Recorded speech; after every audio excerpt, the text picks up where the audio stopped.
Boris Johnson has a maxim that voters don't really mind U-turns, might even occasionally like them because they show flexibility of mind in politicians. Well, if they do like them, they had a feast of them today. The whole idea of repayment loans to help you out with your bills has now been converted into grants. The opposition to windfall tax has suddenly become a government that backs a windfall tax, even those who said they don't want to call it that.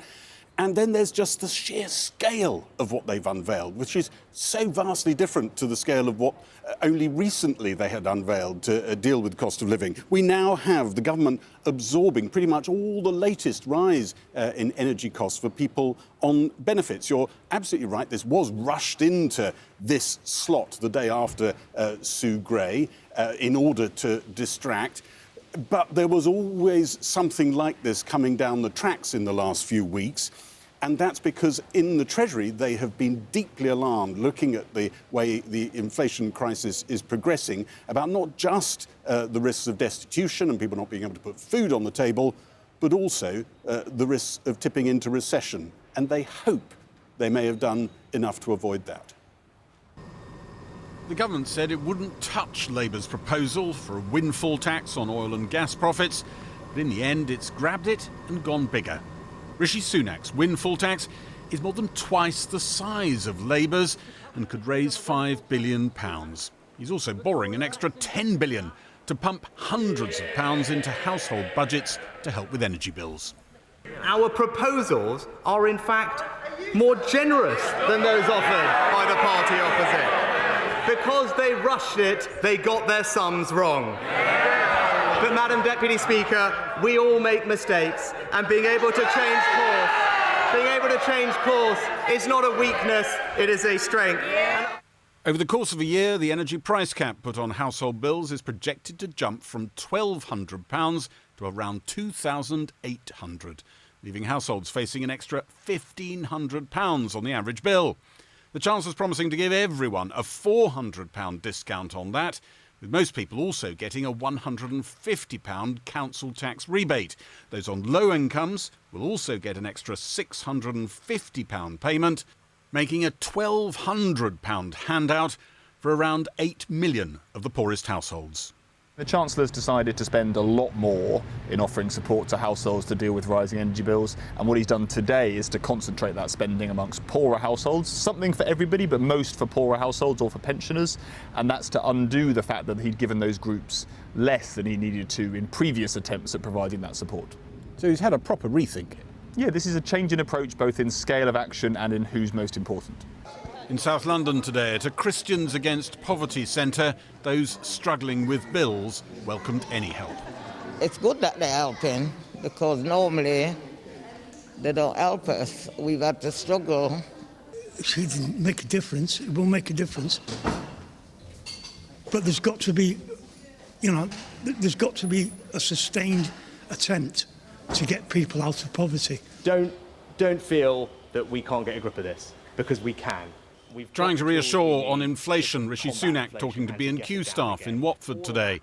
But inflation's now made him jettison the £200 repayable discount on energy bills, announced only 3 months ago. He wants to target more help in a way that doesn't permanently expand the state. But he can't be sure how long the help will be needed. The risk is that if energy prices continue to rise, in any case if people are still struggling a year's time, some of this may not turn out actually to be one-off. He may be forced into doing more again later. For some Tories, it adds to discomfort about the government's economic direction. Rishi Sunak himself uncomfortable about using the phrase windfall tax. We'll introduce a temporary targeted energy profits levy, but we have built into the new levy. But even if he won't use the word, the Chancellor's allies cite Margaret Thatcher and her Chancellor Geoffrey Howe's windfall tax on the banks as good Tory precedent for today. David Cameron and George Osborne did their own slightly smaller windfall tax on energy companies. But today's windfall tax, raising a projected £5 billion, which could be followed by another one being worked on for electricity generators, pulling in maybe £3 billion more, puts this government potentially in the same league as New Labour's windfall tax on utility companies, leaving some Tories very queasy. Can I warn my right honourable friend that by throwing red meat to socialists, by raising taxes on businesses and telling them where to invest their money is not the Conservative way of encouraging those who create our prosperity and jobs to do just that. If we look at the packages announced today, then the beneficiaries are mainly the poorer households, the bottom half of the income distribution. But if we look at the two previous attempts he's had at announcing support for energy bills, back in the spring statement and back in February, those were more spread towards the middle and the top of the income distribution. But then if we add in the tax rises he's already announced before this year, we're talking about the national insurance rate rise, but also the freezing of the income tax thresholds, those are big takeaways from richer households. And that's when we say, well, that does look a bit like Gordon Brown, more like than George Osborne. Ministers who'd recently openly criticised the windfall tax weren't there to hear it become policy. Labour said it all proved they were winning the battle for ideas. Well, joining me now is Rishi Sunak's deputy, the Chief Secretary to the Treasury, Simon Clarke. Mr Clarke, let me put some analysis to you first of all. I quote, "The problem with a windfall tax is it makes it difficult to attract future investment. So there is a cost in imposing a tax like that. Are you content to impose that cost?"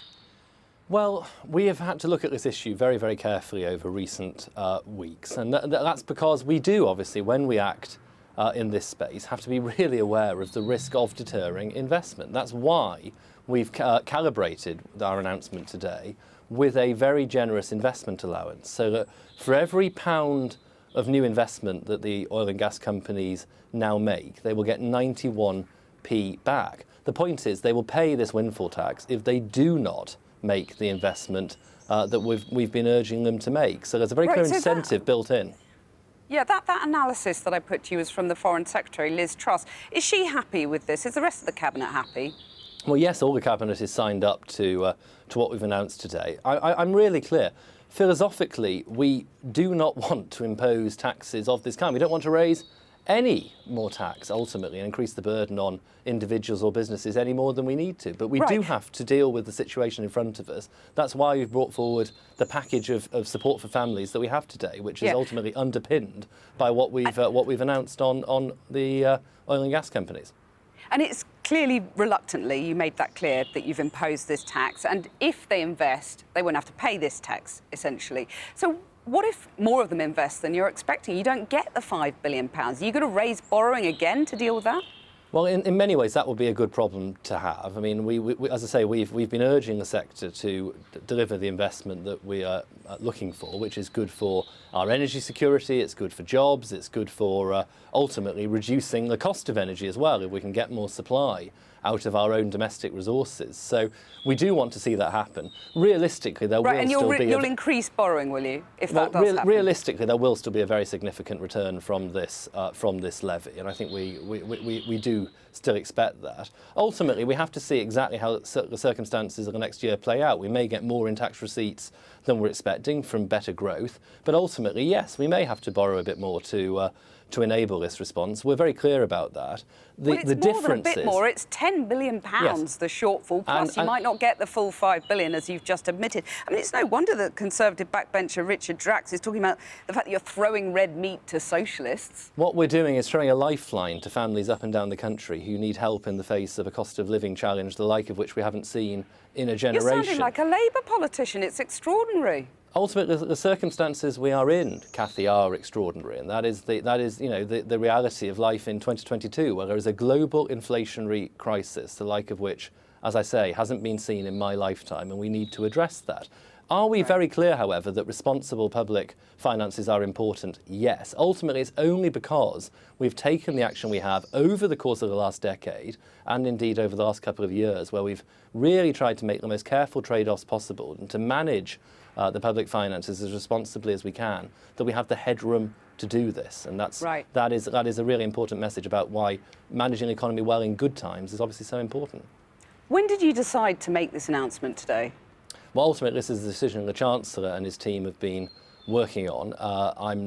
My responsibility is to manage public spending, so this sits with the Chancellor, but I know he's been engaged with officials for some time in working up the right response to this situation, and crucially, as I say, making sure that rather than a blunt windfall tax, the like of which Labour were advocating, that we do have this very strong incentive for investment built into it. OK, so you're his deputy. When were you told that it was all go for today? Well, as with all budget measures, we received a formal briefing on the measures that are to be included in a fiscal statement last night. Clearly, I've had discussions. So just after the Sue Gray report had landed, you got your briefing. It's a strange coincidence, isn't it? That's not how it works, Cathy. The idea that we sort of turn around responses to inflationary measures, like, and crises of this nature overnight in a sort of attempt to move a news agenda on is just not how it works. This has been weeks and months in preparation. The campaigner Martin Lewis, who we spoke to on this programme, was told by the Chancellor as recently as Monday not to expect anything until June or July. It is an extraordinary, some might say shameful coincidence that as soon as the Sue Gray report landed, you rushed these measures forward. No, look, the fact we've got them ready to go is a sign of the fact this has been a considered series of steps that have been taken against what is ultimately a very fast-moving situation. We only received confirmation from Ofgem this week about their anticipated level of the October price cap. It's that which has enabled us to press go on our response to the situation, because we needed to know, as the Chancellor's been clear, what target we are shooting at to provide the right package of help for families. Now, we've got the 2,800 figure from Ofgem. We know the size of the package that we need to deliver to provide meaningful help. Simon Clarke, thank you very much for joining us. Well, the government's cost of living support package amounts to £15 billion, designed to help households facing quickly rising energy bills.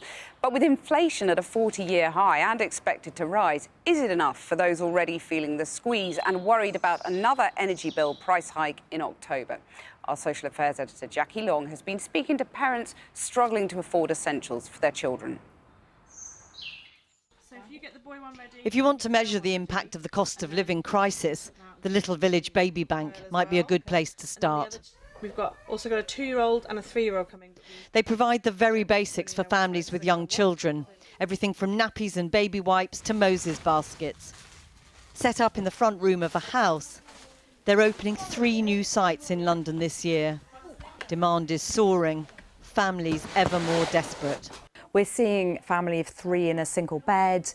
We discovered a family sleeping in a garage, a family turning their fridge on for an hour a day to save electricity. We're seeing children sleeping on sofa cushions because there isn't a bed for them. We're seeing families lying their baby on towels so they can avoid using too many nappies up. It's that sort of level of need. Today's announcement targeted help for some of the poorest families was more than they'd hoped for. But still, they say, a sticking plaster over a much deeper wound.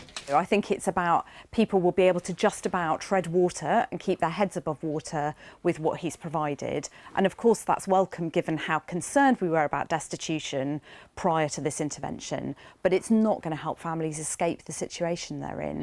What would you prefer, this one or a Moses basket? Crib, please. Crib? Cool. Sarah is studying part-time and bringing up a young family. She has a new baby on the way and has come for help. She says struggling through the pandemic straight into the cost of living crisis has left her feeling under constant pressure. How do I feed my children? How do I survive? How do I make ends meet? It feels very, very disheartening when I can't, fulfill that, Do you feel sad as a mum that things are so difficult? Yeah, it's very hard, disheartened, it's very low. It's very big impact on my mental health as well. She welcomes the £650 announced for families on benefits and the rise in the energy bills discount. But none of it can stop her worrying. It'll make a little bit of difference, but I don't think to some families it might not make a big difference. And you're worried about the energy bills, which will go up again in October? Yes, I am. And this is when it's winter. This is when it's cold. I'm a sickle cell carrier. I will need my heating on. I wouldn't want to be cut off. Yeah. Oh dear. Connie's son Teddy was born just 7 weeks ago.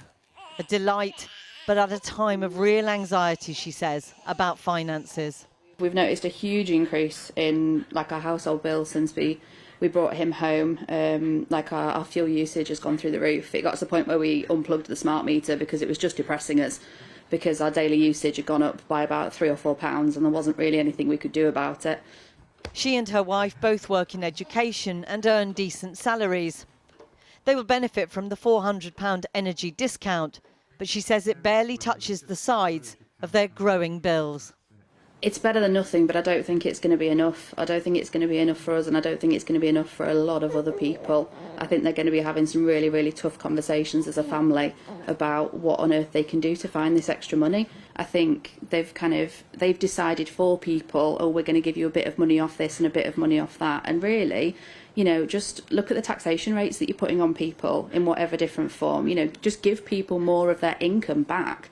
And then they've got the autonomy. They can decide for themselves what they need to spend it on, because they know their personal situation far better than somebody in Westminster does. They know what they need to do for their family. Back at the baby bank, and the delivery bike is piled up with essentials for more families. The Chancellor will be hoping his help today will be enough to pull some of the poorest through this crisis.